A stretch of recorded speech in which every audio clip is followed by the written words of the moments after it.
The Hawaiian language is beautiful but endangered, but we can respect and help preserve it by making the effort to learn some of it.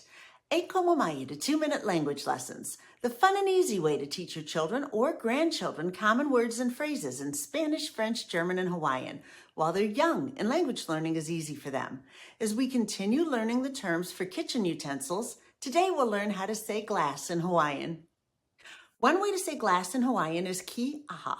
The macron over the I is called kahako, and it indicates that the vowel that it's over is stressed, ki. The symbol that looks like a backwards apostrophe is actually the Hawaiian letter okina, and it indicates a glottal stop of air, similar to when we say uh-oh in English. So we say Kīʻaha, not Kīʻaha. Say it slowly after me. Kīʻaha. Now say it a bit faster. Kīʻaha. Today's assignment is to say Kīʻaha to your child at least 3 times. When you're setting or clearing the table, say the word Kīʻaha every time you touch a glass. And those of you that learned Aya Ihea in our other lesson can ask Aya Ihea ke Kīʻaha and have your child point out the glass.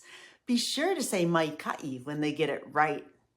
If you like interacting with your child or grandchild in multiple languages by playing simple language games with them, please subscribe to my channel.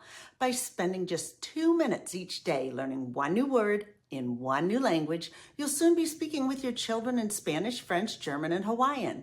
Although you can start with any word you want, you may want to start with Ola and follow the playlist Language Lessons with Lori in date order, as some lessons build on the others. But whatever way you do it, make it fun so that your children will be learning without even realizing it. Mahalo.